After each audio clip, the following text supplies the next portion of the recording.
Goeiemôre en ek hoop jy het 'n uitstekende Dinsdagoggend. En ons bid vir reën. Ons vertrou dat dit sommer gou gaan reën en al hierdie stof net so bietjie verdwyn hier in Middelburg en omgewing.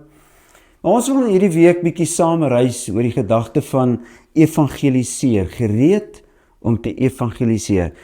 Baie keer dan voel ons maar, hierdie is 'n groot ding en ek is nou nie 'n evangelis nie en ek weet nie hoe om dit te doen nie.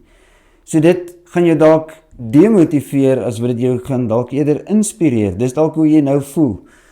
Maar ek wil hierdie week met jou reis saam met hierdie gedagte, sodat dit jou eerder sal inspireer as demotiveer. En ons begin vanoggend by Matteus 28 vers 19, waar Jesus die opdrag aan sy disippels gee, en ons praat van in werklikheid die opdrag aan die kerk gee, waar hy sê, gaan dan heen, maak disippels van al die nasies, en doop hulle in die naam van die Vader, en die Seun en die Heilige Gees, en beveel hulle, of leer hulle om alles te onderhou wat ek julle beveel het.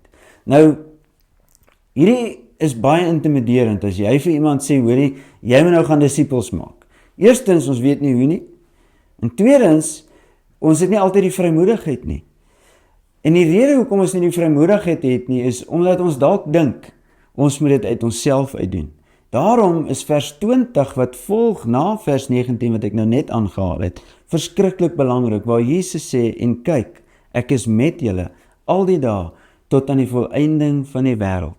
So ek wil jou inspireer vandag, deur vir jou te sê, gaan maak disippels, maar Jesus gaan saam met jou. Hy is elke dag saam met jou. Hy gaan jou leer, hy gaan jou wys, en hy gaan jou inspireer om dit wel te doen.